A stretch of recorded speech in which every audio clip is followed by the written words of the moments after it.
Blackboard site. So welcome everyone. Let me have a look here. We have some more comments. Jesus says, I was so confused on class this morning. I forgot that Kelly was covering up only for a couple of weeks. Why were you confused? That's not very good. Turo, hi. Kelly's still here. She's working all in every one of these tutorials and every one of the workshops with us as well. Yes, so I'm recording it to the cloud so that everyone can access this in the future. And then if you want to download it to your computer later on, then that would be fine as well. Lots of comments. Assignment due on Friday night. Yes, it is. Definitely due on Friday night. And you thought you were in the wrong class. It is. No, it sounds as though we were a little bit confused for you. It's nice to see me finally. Yes, it's lovely to meet all of you finally as well. I've been very busy the last couple of weeks. And before that as well, probably for the last 4 weeks, we've been very busy. So welcome to today, and we will continue our tutorial, our workshop this time. Now I'm confused. Okay. Last week, I know that you'd worked in the tutorials about Module 2 with all of the pedagogies and all of the learning theories. That's one of my favourite weeks in this unit, and so I'm sure that you enjoyed all of the exploration of all of the different learning theories and the ways and the pedagogies that fit in with that, 8 ways Aboriginal and Torres Strait Islander pedagogies, and we had you would have spoken about lots of different ones that we had last week, and the constructivist theory, Lev Vygotsky, Piaget's theory. You would also talked about behaviourist theory, and the ways that you might the theories that you might adopt as your preferred teaching and learning methods in your future classrooms. Okay, and so yes, I'm sure that there'll be lots of things. Please don't have an anxiety attack, Halima, over the assignment. And why is that? Why would you be having an anxiety attack? It's not too bad. It's pretty good actually. So in Module 3, this module prepares you for Assessment 2. So it's not that we've finished with Assessment 1. I will talk about that as well today and answer any questions. But Module 3 prepares you for Assessment 2. So we've now talked about our philosophy. We've identified the learning theories that we identify with. We've also talked about different ways of teaching, your art and science of teaching, your pedagogical background, where you've come from in your educational process, but also where you want to teach and how you want to teach in the future. So that's your pedagogy, your art and science of teaching, and how that fits in with your philosophy of education. And that's why we did that last week. And then for the first assignment. Now we move from that, with all of that lovely background knowledge behind us, we move then into the actual practicalities of actually designing and justifying a lesson plan. So thinking about whatever subject, whatever learning area you want to be working in, and whatever learning area, it might be geography, it might be science, it might be primary teaching generally, it could be early childhood, any one of those areas. And then you're going to plan a lesson, and then you're going to justify the reasons why you have planned that lesson in a step-by-step 8-minute video. So this is what we ask you to do in Assignment 2. You're required to film and upload a presentation and upload it to YouTube, once again, just like in the first assignment. You're going to verbally explain a lesson that you have planned. So it would be like you coming to school with your mentor teacher. You're on your placement, come to school, the teacher has asked you to plan a history lesson, for instance, and you come to school with your lesson plan and you talk the teacher through that lesson plan. Why have you done this? Why have you done that? What APSTs does it connect to? So what professional standards are you addressing while you're doing this? What are the cross-curriculum priorities? What are the general capabilities, literacy and numeracy, and then the others that you are focusing on in this particular lesson, and justify the decisions that you've made and the activities that you've planned in that lesson. So that's why we're going to get you to verbally explain a lesson that you have planned, because that's what you'll be doing when you go on placement.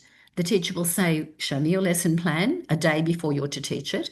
And it might be the afternoon before because teachers are fairly busy. And they'll say, well, that's great. That will work. That will work. That won't work. Maybe you should change that. Maybe have you thought about doing something else? And you need to be, and I know Kelly has explained this to you in a list of requirements for placement, that you need to be humble, you need to accept advice from your mentor teacher, and you need to to act on the advice that they give you as well.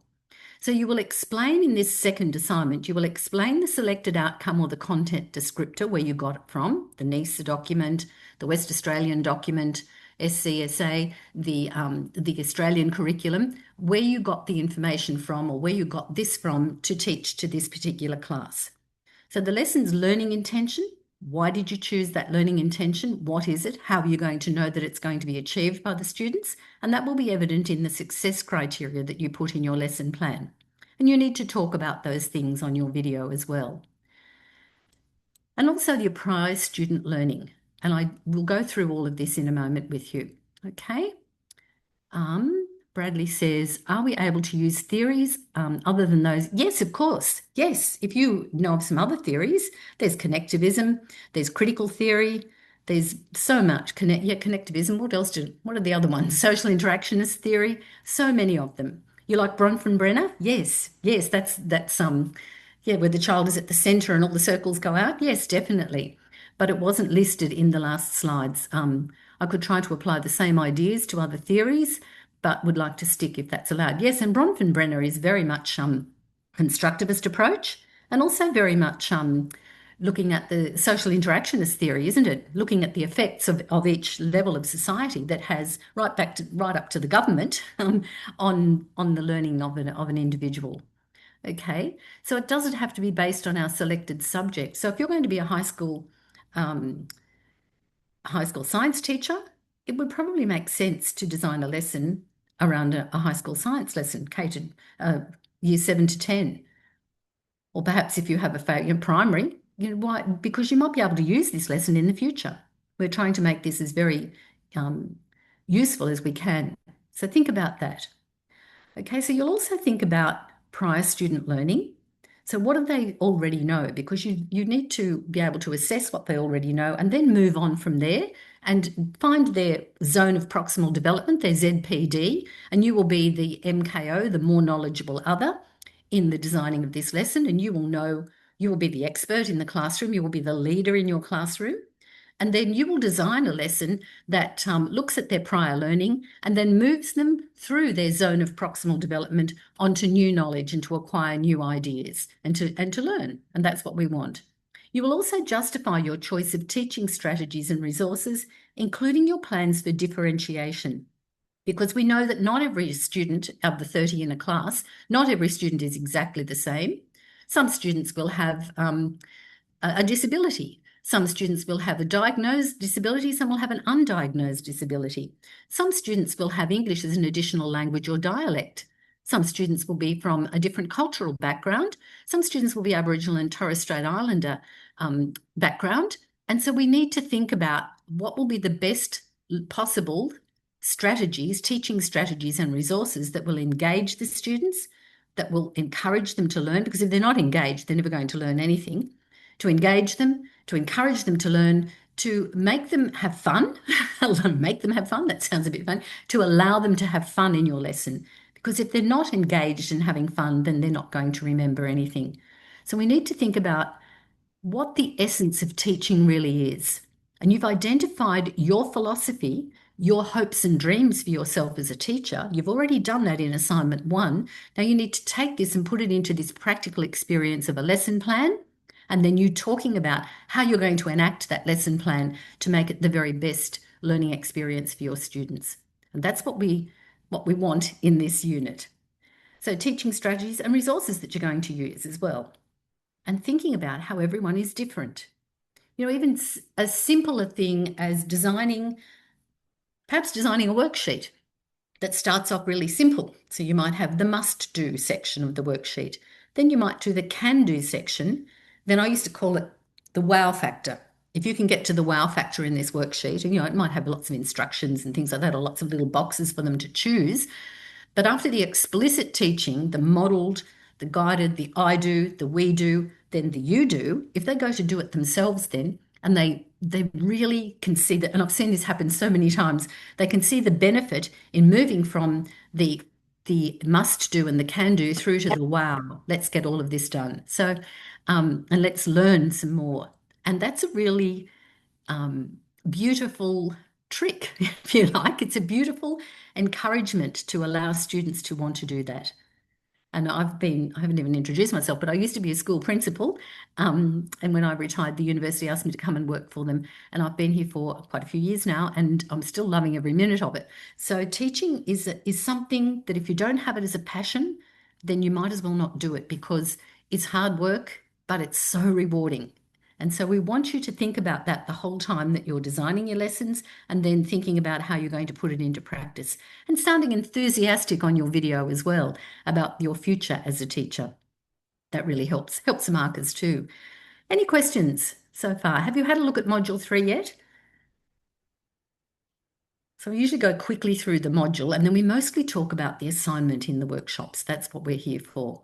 So the objectives, these are my the learning intentions. The learning intention is to be able to prepare you for all of these things. These are the things that we're going to talk about, the outcomes, the learning intention, success criteria, etc. So this is my learning intention for this particular workshop. And here are the success criteria. By the end of this module, you will be able to construct a lesson plan. That's following Australian Professional Standard for Teachers 3.2, which will include you being able to write clear learning goals based on curriculum requirements, choosing suitable strategies and resources for engagement, there's 3.3 and 3.4, and considerations for diverse learners, APST 1.5, because we know standard 1 is know your students and how they learn, and not all of them will be able to learn at the same rate or in the same ways, and we'll have to present things in our lesson in maybe 5 or 6 different ways. You'll be able to describe a number of strategies that can be used to evaluate your teaching in order to improve student learning. So that's how evaluating your own teaching is different to assessing the students, but it depends on the results of the student assessment. So if you assess your students and they know nothing, then you'll know you'll have to evaluate your lesson and evaluate your own teaching and perhaps replan and do it in a different way. So can you see here that we have put in the APSTs in here so that you can be very conscious of the fact that we are working towards the graduate level in all of these APSTs. And I know that Kelly's already given you a little in the other PowerPoints, and they're available on the unit site because I put them all there.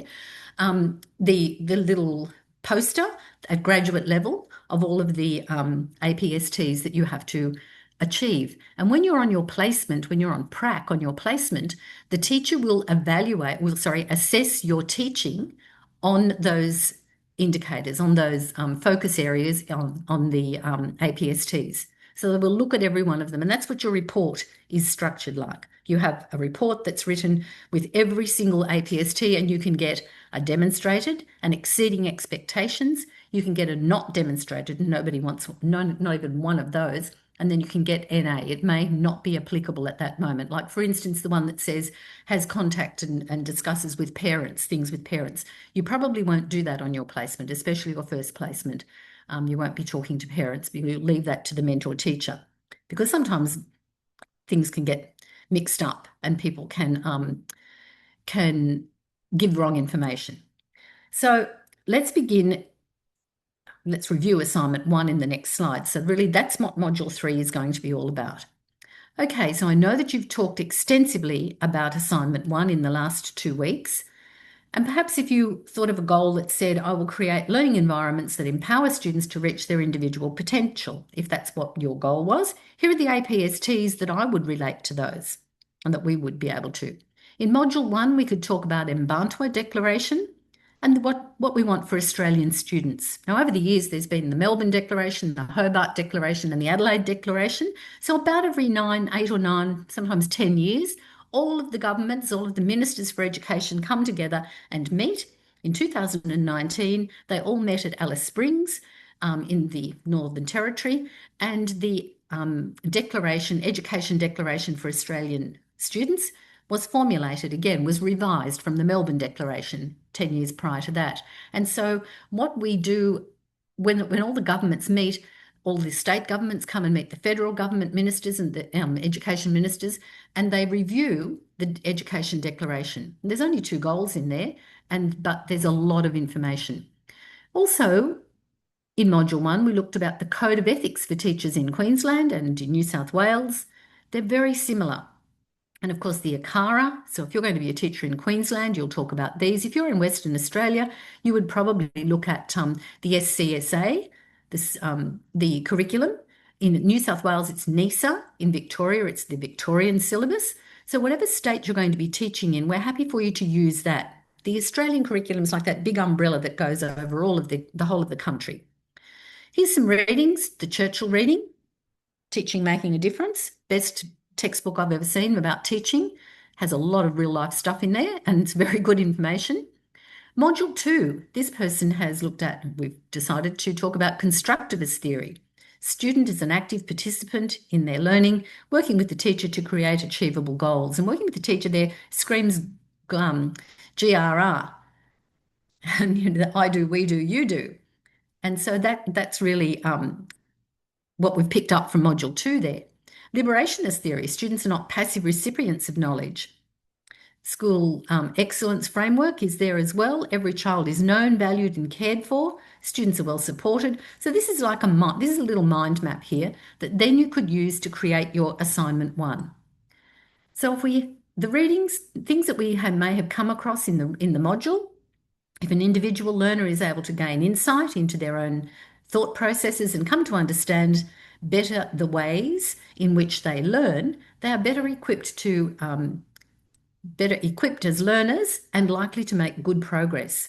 And that's from the reading from Pritchard. So here are just some little quotes, direct quotes, or just some quotes. They're paraphrases actually, except for the ones with the quotation marks. They're direct quotes. Teachers should be a guide on the side rather than a sage on the stage. Do you agree with that? Does that fit in with your philosophy of teaching? Does that fit in with the theory of teaching or teaching and learning that you really like? Meaningful learning will occur when students are involved directly in the learning process. Oh, yes, I know that one for sure. That's definitely. Constructivism is an approach to teaching and learning based on the premise that cognition, that's learning, is the result of mental construction. In other words, students learn by fitting new information together with what they already know.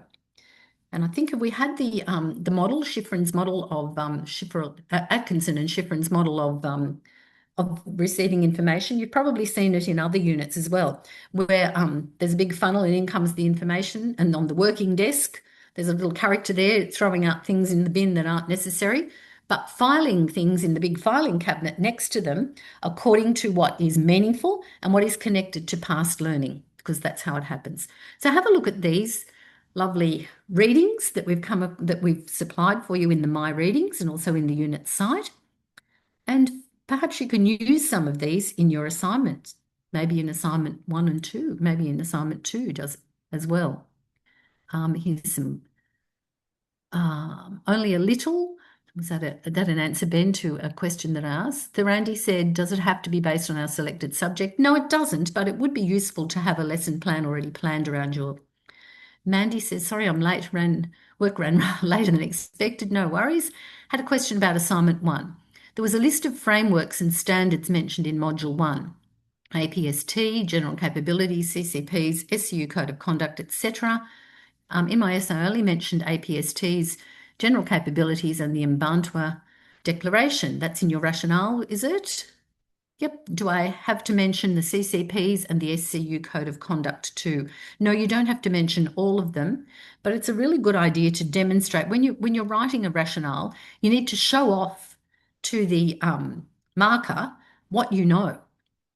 So the more that you can put in there, the better, without going over the word count, of course. But if you can connect it very naturally and very evenly to what you're saying, then that's a really good idea. Because an assignment is you demonstrating how much you've engaged with the unit, how much you've engaged with the readings, and how much you really, oh, something's happening here, how much you really know about this. So make sure that you really show off your knowledge. Okay, let's have another look at this one. Does that make sense? That makes sense. I definitely have more places I can insert them in my rationale. I did not want to clog my poster. It doesn't all have to be on your poster. Some of it can be in your rationale as well. So just little images and APSTs. Don't forget to reference the APSTs on your poster. Please do that.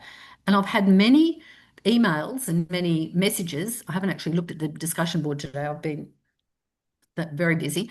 But please don't embed your voiceover into your poster or into your assignment, because Turnitin cancels it out and we can't hear it. It just doesn't work. So if you put a link in there, it has to be that YouTube link, and put it on the cover page so the marker can just click on it and it will open. If we have to go downloading an assignment and then copying and pasting links to things, it's going to take us a lot longer and you're not going to be very popular. So make sure you put your poster into that Word document template that I've given you, and on the second page, and put your link on the cover page of the assignment. And don't forget, if you use, and I'm sure everyone will use some form of AI, please tell us. Be honest, just tell us. So make sure that you do that. Okay. So what is the minimum word limits for assignment? Oh, sorry, hang on a minute. We've got quite a few. Robin, I just had a quick question. Yes, of course, Mohammed. I was actually it was about assignment one. I was actually had a bit of a thought regarding my beliefs in terms of like how I would demonstrate them. Like I was because it's such a personal thing. All my beliefs tend to be kind of linked to my subject area because I'm so experienced in that specific thing. So like because my subject area is science, right? My beliefs tend to kind of revolve around how I would go about teaching it in a more effective way, if that makes sense. Yep. I was wondering if that's okay, or should I go for a more general approach into how I would be teaching students of like all types, if that makes sense? No, if science is your specialty area, you'll probably have to have a second area too as a backup, but in a school. But if science is your specialty area, your chosen area, relate your whole assignment to that. So if I said that my belief was I prefer my students had a more hands-on approach when it comes to learning, right? Because science can be quite abstract at times. Like because I was seeing the examples put out, right, in the previous workshop. They seem very, how should I say this, quite general in terms of how, General, yep. in That's so terms of, we can cater to a wide range of people. Yep, yes, if that makes like it's all right if it's kind of tailored towards my teaching area. If that makes. definitely. And you can say that in your opening sentence in your rationale. As a science teacher, Oh, okay, so that's this is okay. what I'm doing. Yes. Okay. As a future science teacher, this Mhm. is, or as a science teacher, if you're already a science teacher, um, my philosophy of education revolves around, and then talk about probably social interactionist theory if you want lots of hands-on activities, lots of group work, things like that. Yeah, Okay. okay, yeah. Just wanted to. No worries. Aman says it's so hard to cover everything in 1,000 words. Yes, isn't it? You need about 10,000 words. I could talk for 2 years on this. So, but you need to talk about what's important to you. You don't have to include every APST, just the ones that are important. So three or four, maybe five APSTs, focus areas that you want to talk about. Do we have to be in the video recording? Good question, Cher. No, we don't have to be in the video. It can just be your words. We can just hear your voice. Just voice would do the work, okay? But it's nice too to see who we're talking to, who's talking to us as well. What's the Sorry, minimum word limit for Robin. some? Yes, go ahead. So we're allowed to be in the video if we want. If we want to be beside our poster and kind of point to things as we're explaining it, that's okay. Oh, yes, yes, definitely. Okay, Yes, great, for great. sure. Yes, so if I can see your face there and you're saying, in this part of the poster and you've got a little cute, like a little cursor or something that you're moving around, that's fine too. Perfect. Excellent. Because we expect teachers to be digitally savvy, if you like. We need you to be able to work these things. Okay, I I'll was just just go going to through. treat it like like another IELTS class. Yep, like you're presenting. And so you've got to be thinking the whole time with assignment one and assignment two that you're actually talking to your mentor teacher and you're justifying why you're actually doing all of these things and how you believe, telling the teacher, your mentor teacher, about yourself, because you're about to teach their class. They own that class that you'll be working on. And so, in order for you to make it meaningful, you need to justify what you're talking about and make it relatable. using the information in modules 1 and 2. And you can have a range of APSTs right across from 1 to 7, whichever ones you like and you really want to talk about, but you can't cover all of them. So just find 2, maybe 3 of them. Okay, the minimum word limit for assignment 1 is in the rationale. That's all we count in the rationale. We don't count the reference list. Is the minimum is I'm not very good at maths, I'll have to confess right now. What is 10%? Well, it'd be 900 words, wouldn't Robin, it? Robin, it'll be 900 minimum and then 1,100 max, 100. basically, if you're going Thank you. 10% above and beyond. Below. Yes, 10% above and 10% below, plus or minus 10%. Thank you, Kelly. Thank you so much. I told you she was brilliant. I Oh, did calm go down there, calm down. I did go up a bit. Um, Aman says I did go up a bit. And Michaela says, word count 1,000 words. Oh, good work. Thank you, Michaela. Michaela's good at maths too. Fantastic. I'm not that bad, really. I just make out I am. Can the word count exceed a bit from 1,000 words? It's 1,100 words, yes. The markers won't stop reading. They will start to skim read. Okay. Cher says, ma'am, can I use Google Drive to save the video and paste a link? It doesn't work. That's all I could say. Having trying to locate and having to email students, and there's 935 of you now in this unit. If we have to email 935 students to get their link to their Word document, to their their video, then we're not going to be very happy markers, and you don't want to get your marker unhappy. Please just upload it to YouTube unlisted. No one else can see it. Just the marker if you give them the link. The only people who can see your video is you and the person that you give the link to. They're the only people. Okay. Just had a quick doubt about the salmon. Yep. Um, so I was just wondering, like I have a couple of ways how I can do the poster and the rational, but I just want to recheck with you which of the ways will get me maximum marks about around my capabilities. So first I was thinking about just to add some of my major beliefs, like how I found my beliefs was like at first I was really confused, but then I just whenever I'm confused, I just brainstorm with ChatGTP or any AI. So I just asked it, how can I develop my philosophy in education? And it just said me a really good thing that how we learn informs how we teach. So, what was the best way that worked for you to learn when you were a student? And then I gave it a thought and I was like, yeah, it will work. And it pinpointed few things, but it was just like three things which were the best for me as a student. And then I was thinking I can add that in the poster. And now the question is, can I also add that these are my beliefs, and now this links with how student learns, and this also links with how teachers should teach in a way that student learns the best. Can I add that in the poster, or should I just add my beliefs in the poster? The poster should be more pictorial with a few words, and then the rationale should be the one that explains what's in the poster. So if you want to go into deep explanation about and you can talk about your own personal experiences as a learner in the rationale. And the markers will be looking for that as well. Okay. Okay. Okay. And uh, sh is there a number of beliefs that we need, any ideal number of beliefs that a poster should contain, or whether it should just be three or five? No, there's no, it depends on your own personal ideas and your own beliefs about teaching and learning. Okay. Okay, thank you. Yeah, Relate it to the theories in module 2. yeah.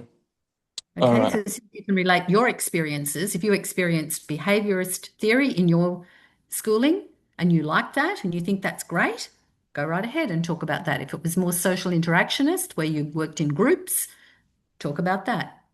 And you can talk about the positives and the negatives if you like. Okay. And Jake, Okay. okay. All right. Thank you. Thank you. Okay. So Jake says, I'm based in Victoria, so I'll be using, yes, that's fine. Yes. Yep. They're all Robin, still relevant. Yes, what, Mohammed. Sorry to interrupt you again. I was just wondering, when it comes to you referencing the rationale, is the preference that, at least when it comes to marking, is the preference that we stick to the readings given to us, or do we venture out and go towards more literature that's out there? Start with the readings in the we give them to you because they're relevant. Mhm. Start with the readings in the My Readings section. Reference at least 3 or 4 of those, and if you have less than 5 references, the marker will get a bit suspicious that um, you're just using AI to write your assignment. And we can pick AI at 100 paces. We can, it's easy to pick. We can tell by the style of writing and how the language changes. And if you do use AI to get ideas, be honest. Just tell us about it. But don't just copy and paste, because our Turnitin picks it up straight away. So don't just copy and paste huge paragraphs of text and put it into your assignment, because you Yeah. won't get your marks back. There'll be an investigation and you'll have to justify what you did and how you did that. Okay. So what else? Let me see. Recommended font size. Yes, size 12. Yes, size 12 for the rationale. That's a great idea. Can I save my video in Google Drive and post the link in the assignment? No, please put it up, load it up into a YouTube clip. Please do that. For assignment 2, is voice only fine? Yes, assignment 2, voice is fine as well. If you don't want to put your face in there, that's no problem as well for the presentation. No question is trivial, Ronit. Don't worry. Just wanted to confirm it's all right if I choose business studies. Yes, of course it is, as your subject for assignment 1. Do you mean for the lesson? Oh, in your poster? Yep, that's perfectly fine. And is it okay if we record the poster in Zoom meeting and upload the link of Zoom recording, or does it have to be on unlisted YouTube video only? Please, unlisted YouTube video only. That's the way that, otherwise, if you turn it in another format, it cancels it out, and Turnitin will not let us access it. And we really want to mark your assignments. We don't want to have to say to you, sorry, you failed because we couldn't access your assignment. Will we be marked down if there is quite a lot of writing on the poster? Relevant writing is okay, yes, but some of the posters that we've been showing you have got a lot of writing on them, but we would prefer less writing on the poster and the 1,000 words in the rationale. Okay, if you organise it into sections and have keywords, perhaps that's a better idea. Is it fine if we just link APST in the poster and then theories in the rationale? No, we want APSTs in the rationale as well too, please. So the APSTs need to be perhaps, just you just need to put in little writing underneath a picture or underneath a couple of words in your poster, which APST you're addressing here, and then in your rationale, reference them in text as well. Okay.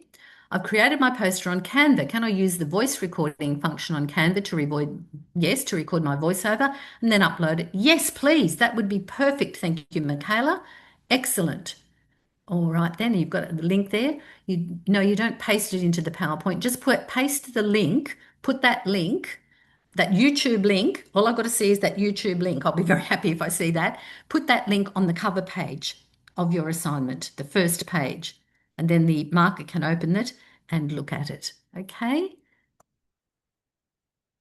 Yeah, YouTube link is the best way. If it's some way that the marker we only get half an hour to mark your assignment. I'll let you know that now. So if we have to go searching and to find your YouTube link, or if there isn't a YouTube link there, the marker's not going to be very happy, and you don't want to make the marker unhappy.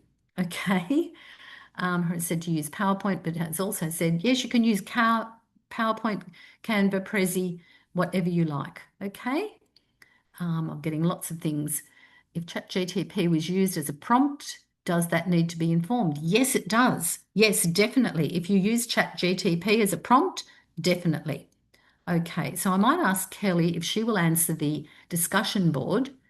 Do we need to put in the APST references on the poster too? Yes, please. Yes, put them on the poster, because if you're identifying a key word or a key idea and it links to an APST, yes, we need to see those APST references. Just can be, it doesn't have to be a big long reference, just a little one on the poster underneath the part that it refers to. Okay, if I hand out learning materials as for A2, we might get onto those in a second because I'm going to run out of Sure. time otherwise. Okay. Yeah, Robin, So I'll keep going along, definitely. thank Thank you. Thank you. That will be great. I'll close my chat box down and Kelly can answer those. She knows all the answers to all of these. So that's great. Okay, let's have a look. So if we watch the first 12 minutes of this video, which we really don't have much time to do, can you or do you use any of these ideas in your assignment 1 poster and in your classroom? So let's have a quick look at this one. We might not get to watch the whole 12 minutes. When did I most want to Oh, smoke? sorry about this. After a feed. So I finally called Quitline and they explained how I could keep myself busy instead of smoking. And yeah, I'm going good. Beat cravings one at a time. I can't even get rid of that. I'm so Call sorry. Quitline. Ask for an Aboriginal counsellor. The tech industry is booming. Australia needs 1.2 million tech workers by 2030. See the IT role shaping the future and be part of the boom. Your tech career starts here. Download Lumify. Here we go.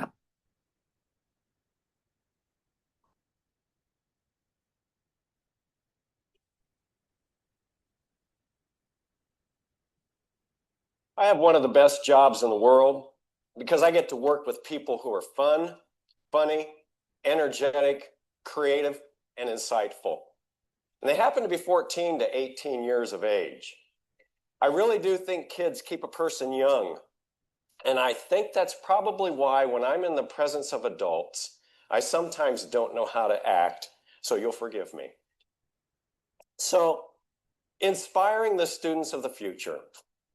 What really works? 37 years of teaching experience have taught me that two things are needed: research-based teaching techniques and relationship. Relationship is huge, but we'll talk more about that later. What I'd like to look at first are the techniques. I think probably most of us remember the teacher-centered classroom. This is probably what we're familiar Oh, sorry. with from our youth. You remember the teacher was up front and center. The students were in nice, neat rows, not allowed to talk to each other.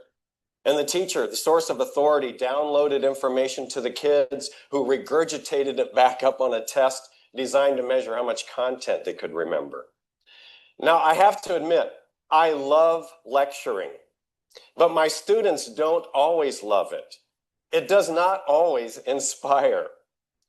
So I was thinking, what really inspires? Since starting with pedagogy, Oh, you've sorry. been able to streamline our processes So and annoying. wheels of pain. I thought we'd managed to get rid of those. Oh, It was the hardest to stay quit when up.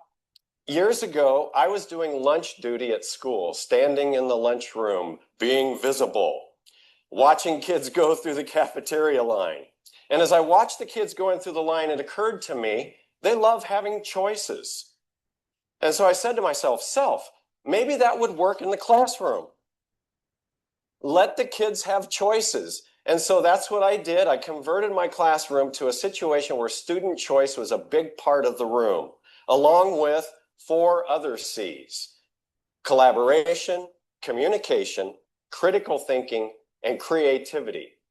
Actually, over 10 years ago, the National Education Association identified those last 4 C's on the list as essential 21st century skills that kids should learn, and I agree wholeheartedly.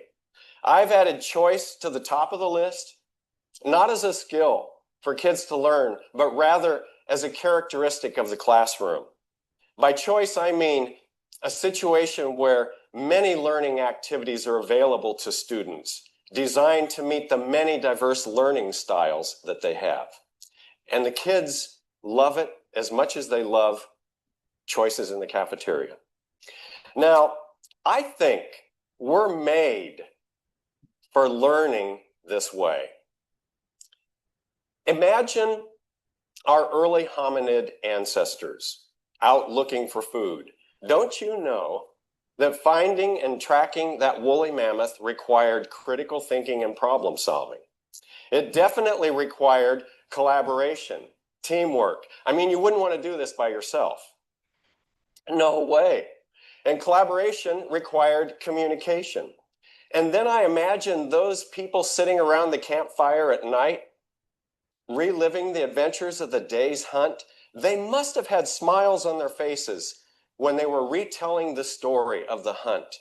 And I know they smiled when they put those cave paintings up on the wall, because creativity is a uniquely human, pleasurable, satisfying activity. So I believe our brains are wired for the 5 C's. And since they're wired for the 5 C's, that authentic learning will happen when kids are allowed to engage in the 5 C's. And not just learning, but I think kids will enjoy a classroom setup like this and even be inspired in this way. Now, this requires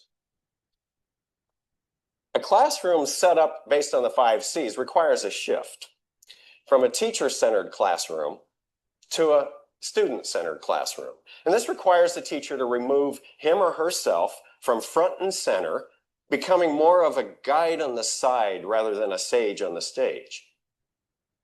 But this opens up opportunities to not merely teach, but to coach, to mentor, to nurture, and inspire.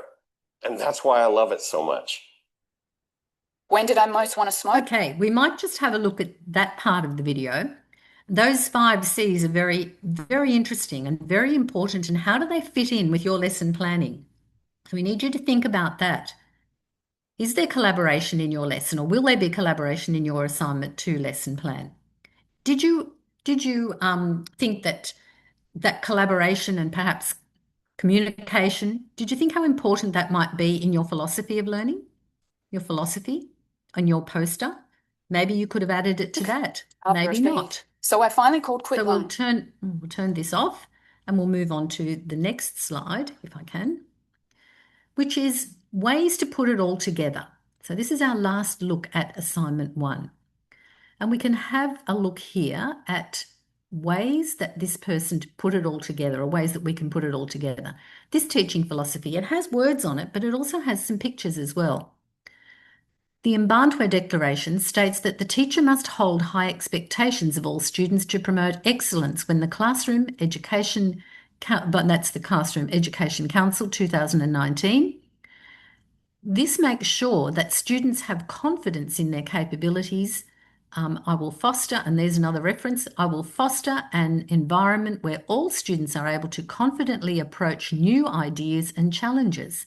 So you can see this person has annotated, or we have put annotations on this person's poster to show you how we can identify what their teaching philosophy is about. The student has alluded to behaviorism with reward ideas, Module 2. The student has made reference to credible academic sources like Vygotsky and Watson. And the student has linked to ACARA, the SCU Code of Conduct, AITSL, Mbantwe, and in Module 1. And over here on this side, we have put the student has clearly stated their beliefs and goals and aims on this side, on the right-hand side of the screen. And they've done it in quite a pictorially attractive way, putting it all together. What's missing from here? What could be strengthened? And has the student referred in enough detail to Module 1 and Module 2? Probably in their rationale they have. And are the readings credible? Think about the age of the readings. Have a look at Vygotsky, 1978. And what about 1913? A little bit old? I think so. Do visuals work with the text to support the philosophy? It's quite attractive. The writing's a little bit small and there's a bit too much in there, isn't there? So think about that with your poster. Here is the rubric. And the reason that I've put this in a bright yellow is because that's your basic, you'll get a pass if you do these things. Visual representation is present. It describes novice versus expert learning processes, like in according to the learning theories. And schema development with application to teaching practice, and it links to the relevant and specific APSTs. That's what we want you to do. So if there's no APSTs linked, you probably will get a fail for the poster. Depending, the poster might be nice, clear enough, but you won't get any more than a pass probably. So that's criterion 1. Criterion 2, overview of philosophy, discuss, and this is the voiceover part, discuss the role of literacy and numeracy integration in your teaching as well. Now this rubric has been available right from the start of this, when we first started this unit. So whenever you have an assignment, can I recommend that you go straight to the rubric, because this is what the markers will be using. We give you hints in the description, in the layout of the assignment, but this rubric is the thing that you will look at each time to make sure that you understand what is required of you. So the description of your philosophy identifies ways of discipline specific. So that means looking at your own learning area. So it might be science, it might be history, it might be primary teaching in general, specific literacy and numeracy support, because every lesson is a literacy and a numeracy lesson. There's numeracy and literacy, especially literacy, in every single lesson. And mostly there's numeracy as well, even counting the pages or turning the pages. Turn to page 5, there's numeracy. You have to be able to count to be able to do that. Support academic engagement and success. And you have a satisfactory recording, which means that we can understand what you're saying and that you can justify what you've put in your poster.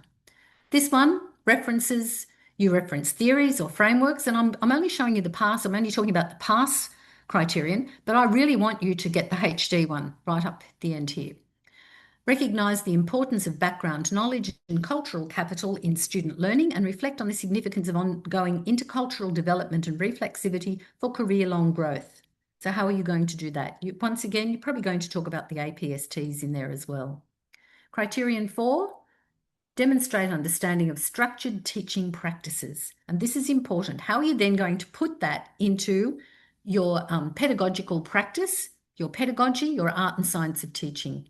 So perhaps you will describe explicit instruction, modelling and scaffolding approaches to support learner development. And you'll reflect on experiences that you've had in the past from your learning as a student in the past, and how that's affecting you in the future, how that's going to affect you as a teacher in the future. Okay. And then, of course, criterion 5, which is worth 10%, produces work of satisfactory academic quality, including appropriate structure, grammar and APA referencing. So that's really what you need to look at. The rubric. In every assignment, open the rubric and look at what is required. And then you can have a really good idea. And this is what we do with our students in our classrooms, isn't it? We set them an assessment task at the end of perhaps a teaching segment, and we say, here's the rubric. This is what we're looking for. And this should contain all of those things that are the learning intentions, and then the success criteria. These are the success criteria. This is what we were expecting you to do. Here are some common referencing mistakes. In-text referencing, the initial of the author should not be included in the reference, in the in-text reference. If there are 2 or 3 authors, use an ampersand, that funny little squiggle for an and. And if there are more than 3 authors, use et al. So these are common things that happen with the common referencing mistakes. We don't expect, we can't be expected to teach you how to reference. You need to look that up for yourself. And there are actually, if you like, AI programs that will reference for you. You just have to make sure you put the author in the author's box and the name of the text or the article in the correct space, and it will actually reference for you if you tell it to reference in APA 7th. Please don't use Harvard or some other referencing style. In the School of Education, we all use APA 7th. So APA 7th references should be listed in alphabetical order according to the author. In APA 7, you no longer need to include the place of publication. That's not needed anymore. And you no longer need to include retrieved from for a URL. Before a URL, you don't need that anymore. You don't need to write those words retrieved from. The title should be references, just one word, references, and it should be at the middle of a brand new page. And then your references should be underneath there. So please refer to the APA 7 guide for referencing, for creating references lists, and for also looking in your, also working in your in-text referencing as well. Down here, direct quotes need a page or paragraph number included for in-text citation after the year. But if it's a paraphrase, you don't need a page number. And so have a look at we prefer paraphrasing rather than direct quotes too, because then we know that you actually understand what you're reading and you're applying it to your knowledge. Here's an example. You've probably seen this one before, an example of a poster, quite a good one. Here's another one. Our classroom, our family. This one was all about student-centered learning, etc. Collaborative, support. It's got lots of information there. And here are some words in stars. See, guide, support, explore, engage, empower. Can you see any APSTs here? Where are they? Here we go, APST 1.1 and 1.2. There we go, referenced just like that in small brackets on the poster. We need you to do that. Okay, and our family, our classroom, our family, another good one. But where are, here's 8 ways, but where are the APSTs? All images, Creative Commons or ChatGTP unless otherwise stated. That's just a little statement there to acknowledge that, yes, they have used ChatGTP. And it would be also declared on the cover page as well. No APSTs in that one. That's what's missing from that little poster. And here we have an example of a part of a rationale. As a teacher, I believe for students to access the curriculum, I must teach with an understanding of how cognitive load, strong relationships and safety and well-being affects learning. And there's the APST referenced right there. And the first time, the whole Australian Institute for Teaching and School Leadership, AITSL, and then ever after that, you don't have to use the whole lot of the words, Australian Institute, you just use AITSL. But in the first instance, the first referencing, you have to use the whole title of where you got that from. So that's just an example. Now, these are all available to you. I've put all of these on the unit site underneath tutorial and workshop PowerPoints for each week. You've got the whole lot of them there, so you can go back and have a look at these if you want to. One framework I will incorporate is 8 ways. So very straight, direct sentence there telling us exactly what we want to know. And identifying, showing off that, yes, I did engage with Module 2. I did know what was in Module 2 because I read it. And I attended the tutorials and I attended the workshops, and that's how I'm going to make sure that I can bring that into the classroom when I go on my placement and when I'm teaching in the future. Obviously, this person is going to be a high school TAS teacher, technical and applied sciences, probably in the kitchen, probably perhaps being a chef. My classroom is a kitchen. This is what this is what's important to this person. A world of new ideas. They've taken some ideas from the Churchill reading, the Churchill textbook, and from the APSTs. So I view teaching as a holistic practice which involves not only the passing on of knowledge and fostering community, but also the shaping of students as people. So this is a good rationale, talking about what they believe, written in first person. I believe that all students' personal contexts and abilities should be considered. Differentiation here. They're talking about how to differentiate their lessons and consider that every student is an individual in their classroom. My personal philosophy summed up is to inform and inspire. I feel it best aligns with a combination of behaviourist theory and Aboriginal 8 ways of learning. So that's what this person believes.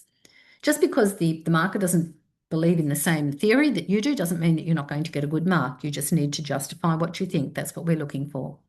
I experienced a traditional behaviourist model education, and while I personally do not feel disadvantaged by this, I sympathise with certain peers who struggle to keep up and perhaps would have benefited from other teaching methods. Okay, so good evaluation, good reflection on what that was all about. So last time to look at assignment 1, and we will start to talk a lot about assignment 2, especially in our tutorial later on this evening. So I've nearly made it on time, and I know that there's about 46 chats that I haven't gotten to. Kelly, is there a recurring question in the chat box that haven't you been able to keep up with them all as well? Yeah, I definitely have tried to answer a couple of bits and pieces. It's more so about the referencing and APTSTs and things like that. Right. And yeah, just making sure that we note them. in our posters, but then further explain in our rationale. Yes, definitely. In both places, on the poster and in the rationale. If we can see APSTs mentioned in both places, you're going to get more marks. Font, yes, something, not those fancy fonts that we can't read, please. Arial or Times New Roman and size 12. And with the rationale, please space it out 1 or 1.5. Usually 1.5 spacing, line spacing is the best because markers don't want to go crazy trying to read them. Arial or Times New Roman, size 12. Yes, Tyler, you are correct. That's exactly right. I'm just looking at that one. Yes, Michaela, 1.5 line spacing. I think I've just answered those ones. Do pictures have to be cited well? Yes. Yes, did someone want to talk? Okay, I think Kelly's answered. Hi, Robin. I just got a simple question. Sure. So as we'll be doing a rationale, we'll be mentioning the respective APSTs. I also just wanted to ask, like when we do the reference list at the last, so would we be just referencing the theories, or do we need to like reference the APSTs again in the reference list? In the reference list, yes, you reference AITSL, AITSL, the Australian Institute of Teaching and School Leadership, in brackets, in square brackets, AITSL, and that would go in your reference list Thank you so much. at the end, because you will be referencing the APSTs all the way through. So yes, you do have to put it in the reference list. Thank you. No worries. Okay. Robin, just a quick question. I was just wondering, because there's so many theories, right, and so many frameworks, let's take the Aboriginal 8 ways as an example, right? Yes. I was wondering, like, how do I pick and choose? Like, what to include and then what not to include when it comes to the actual rationale? Yep. Because there's so much to choose from in terms of actually, because there's different perspectives on every framework, essentially. There are. What you need to do, what you could do, what I suggest you could do, would be to say exactly that. There are so many different frameworks. However, the one that aligns more closely with my philosophy of education is, and then talk about that. And you wouldn't necessarily, I wouldn't necessarily be penalized if, let's say, I don't specifically mention the Aboriginal 8 ways because, let's say, I align myself more with a different framework. Yes, that's fine. Yes, but you could mention, yes, there are many different frameworks, including Aboriginal and 8 ways.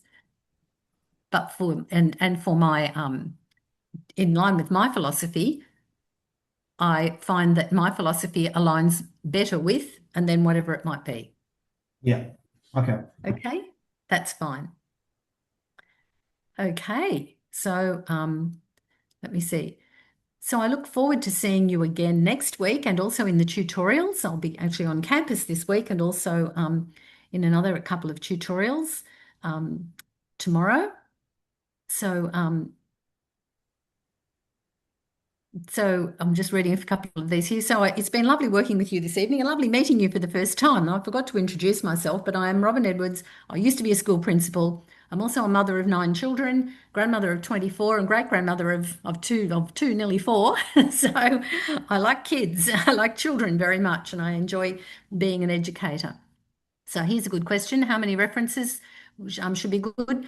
A minimum of 5. I always say a minimum of 5 references, please.